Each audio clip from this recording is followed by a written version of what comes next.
Everybody remembers Nellie Oleson as the meanest kid who ever lived, but she did this to cover up something much worse. All that cruelty, all that scheming, the way she tortured Laura Ingalls week after week, it wasn't who Nellie was. It was a mask, and once you find out what was actually underneath it, you are never going to be able to hate her again. Because Nellie wasn't the monster of Walnut Grove. She was its most damaged victim, and the person who did this to her was standing right behind that mercantile counter the whole time, smiling at the camera, and we all laughed right along with her for 50 years without ever once seeing what she was really doing to that little girl. So settle in, because today we're doing Nellie Oleson, and by the time we're done, that mean little laugh is going to sound like something else entirely. It's going to sound like a cry for help you somehow missed for 50 years. Because there's a reason she was so cruel, and it's not the reason you think. It's worse. Stay with me, because it all comes back to one thing her mother did that nobody ever calls out. Okay, let me start with the thing everybody gets wrong, because you have to understand this before anything else makes sense. When we talk about a spoiled kid, we usually think the kid is the problem. Bratty, ungrateful, needs a good talking to. But psychologists will tell you that a spoiled child is not a character flaw. It's a symptom. It's evidence of something being done to the child, not by the child. And here's the first detail that made me sit up when I really watched it. Nellie never had a shot, not from day one. Because the person raising her wasn't trying to raise a good human being. She was trying to raise a trophy. Think about what Harriet actually wanted from Nellie. She didn't want Nellie to be kind. She didn't want Nellie to be decent or honest or loved. She wanted Nellie to be better than everyone else in Walnut Grove. Richer, prettier, higher up the ladder. Harriet was a social climber in a tiny frontier town where there was barely a ladder to climb, and Nellie was the thing she climbed with. Every dress, every toy, every time Harriet swept in and took Nellie's side against some other child, she wasn't loving her daughter. She was polishing her investment, and here's what that does to a kid. Sit with this for a second. When your mother gives you everything you point at, when she never once lets you hear the word no, when she steps in to crush anyone who tells you you're wrong, she is not giving you a happy childhood. She is teaching you that other people don't matter. She is teaching you that the entire world exists to serve you, and that any feeling you have is more important than any feeling anyone else could ever have. That's not a gift. That's a cage. Harriet built Nellie a golden cage and told her it was the whole world. There's actually a term for what Harriet was doing,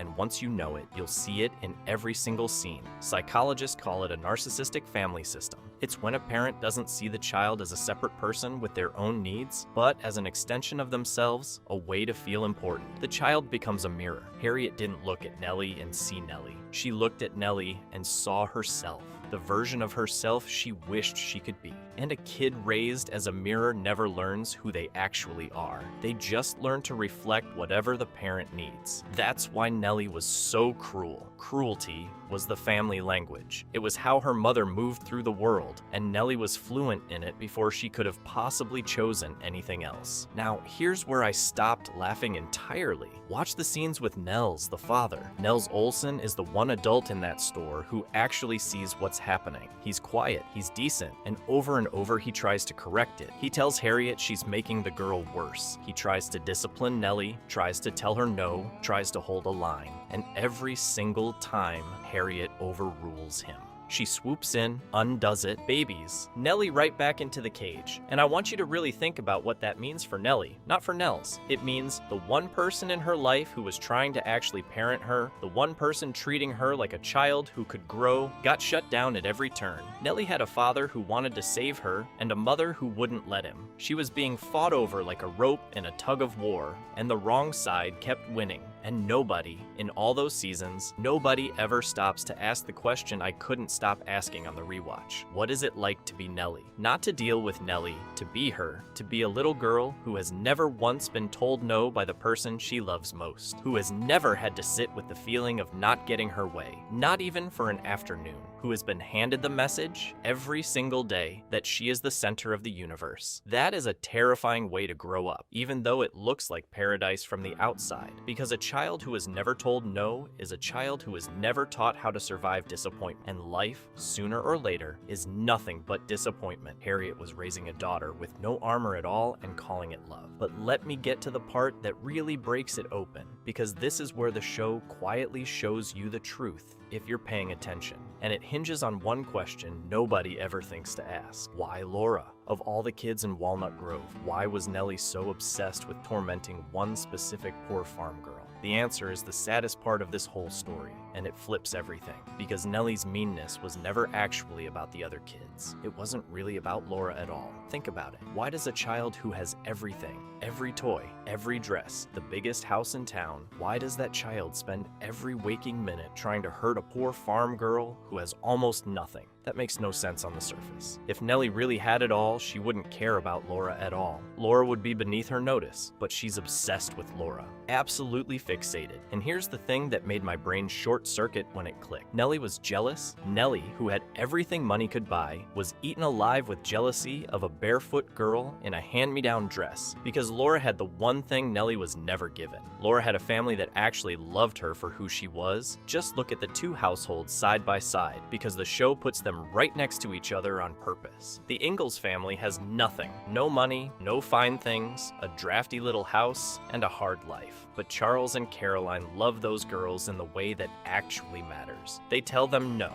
They discipline them. They let them fail and feel bad and learn from it. They treat their daughters like real people who are becoming someone. And across town, Nellie has every material thing a child could dream of, and not 1 ounce of that. She has a mother who uses her and a father who isn't allowed to reach her. So when Nellie looks at Laura, she isn't looking down at her. Deep down, in a place she could never admit even to herself, she's looking up, she's looking at a girl who has the things she'll never have, and it's killing her. Every mean trick, every scheme, every tantrum, it's a child screaming, why does she get to be loved like that and I don't? That's not a villain. That's one of the saddest things I've ever seen dressed up as a comedy subplot. And I want to push on this jealousy thing a little harder, because it goes deeper than just wanting what Laura had. Think about the moments where Nellie actually gets close to the Ingalls family. There are episodes where circumstances throw her in with them, where she ends up under Charles and Carolyn's roof, or in their orbit for a while, and you can see something flicker in her. She gets a taste of what it's like to be around adults who set fair limits, who don't worship her but don't use her either, who treat her with a kind of steady, unglamorous decency.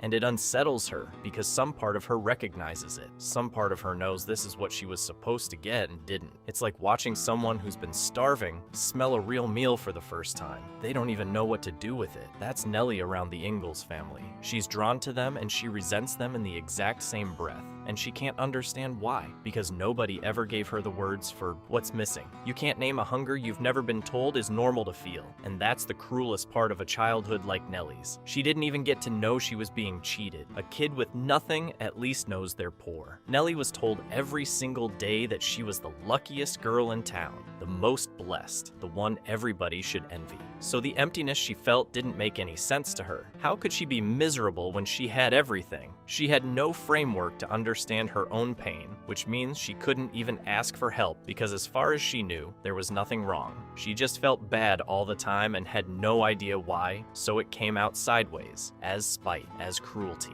as that endless need to tear other people down to her level. Unnamed pain doesn't disappear. It just leaks out in whatever direction it can find. And here's the psychology underneath it, the thing that ties the whole tragedy together. There's a concept called emotional neglect, and this is the part people get wrong. So stay with me. We think neglect means a kid who gets nothing, no food, no clothes, no attention. But emotional neglect can happen to a child who is drowning in things. It's not about what the child doesn't get materially, it's about what they never get emotionally. Nellie was never seen. She was never known. Nobody in that mercantile ever asked little Nellie how she felt, what she was afraid of, who she wanted to become. She was decorated and displayed and used, but she was never actually loved as a person. And a child can starve to death emotionally in a house full of toys. Nellie was starving the entire time, and she was throwing tantrums because a starving child will do anything to get somebody to finally look at them,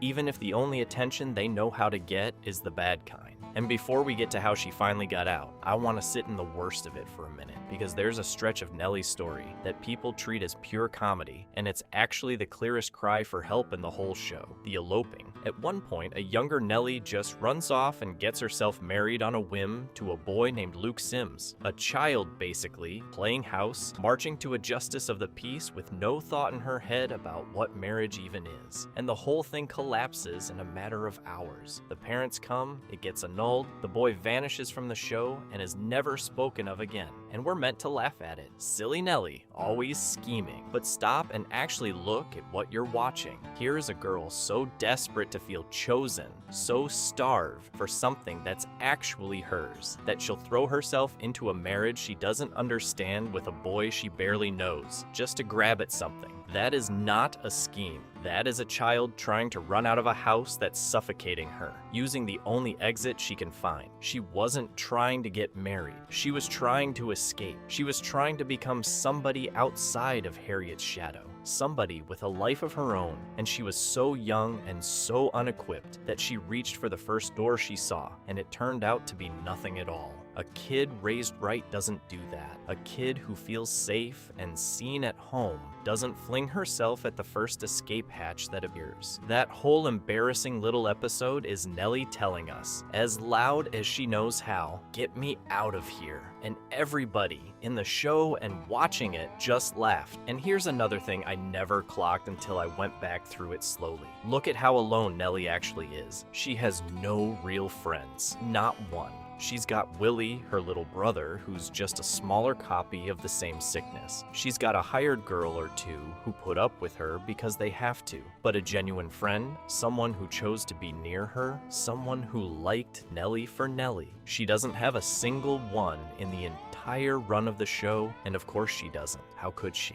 She was never taught how to be a friend. Friendship requires the exact things Harriet made sure Nellie never learned: sharing, losing gracefully, caring what somebody else feels, putting another person first even once. Nellie couldn't do any of it, not because she was born broken, but because the one adult in charge of teaching her actively taught her the opposite. So she sat in the biggest house in town, surrounded by everything, completely alone, the richest, loneliest kid in Walnut Grove, and she filled that loneliness the only way she knew how, by making sure everybody was at least looking at her, even if the only way to make them look was to make them suffer. Now let me take you to the turn, because this is the part that proves everything I've been saying. This is the receipt, because Nellie does change completely. The nastiest child in television history becomes a genuinely good woman almost overnight, and I mean that literally. And the thing that did it, the thing that finally cracked her open, was one sentence from one man. One sentence nobody in her entire life had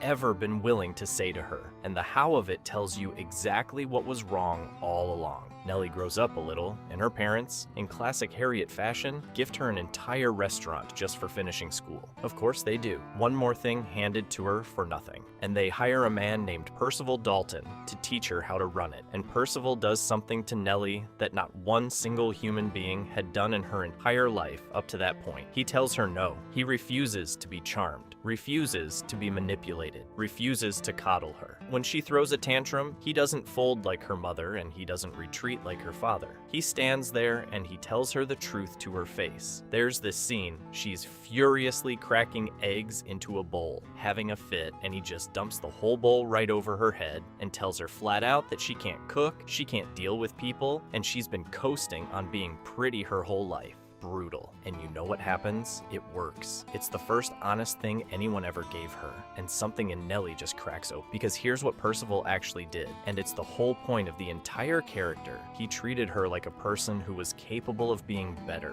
He didn't treat her like a trophy to polish or a bomb to tiptoe around. He treated her like she had it in her to grow up. And the very second somebody finally believed she could be more than the monster her mother built, she became more. The cruelty fell away almost overnight. She learned to work. She learned to love someone. She married Percival, a Jewish man, which meant standing up to her own horrified mother for the first time in her life, choosing love over Harriet's approval. And she became, by every account, genuinely kind, a good wife, a good mother to her twins, a completely different person. And I need you to understand what that transformation actually proves, because it's devastating. It means the meanness was never her. It was never who Nellie really was. It was a costume her mother sewed onto her so tight she couldn't take it off by herself. The moment one person loved her the right way, the real Nellie walked right out, which means all those years of cruelty, all that hatred, all that misery she caused and felt, none of it had to happen. She was a good person the whole time, buried under a mountain of her mother's ambition. She just needed one single human being to reach in and pull her out, and it took until she was nearly grown for that person to finally show up. Think about how many wasted years that is. Think about the child who could have been kind that whole time if just one adult had loved her correctly. And here's the quiet gut punch the show never says out loud, but absolutely shows you. And once you see it, you'll feel sick, because you'd think a mother would be thrilled to watch her daughter finally grow up, finally find love, finally become happy. Harriet wasn't. Watch her face when it happens. When Nellie starts to grow up, starts to become her own person, starts to pull away and build a real life with Percival, Harriet doesn't celebrate. She grieves. She tries to pull her back, tries to interfere, tries to baby her all over again, because a healthy, independent, grown-up Nellie was no use to Harriet. Harriet didn't want a daughter who was whole. She wanted a daughter who needed her,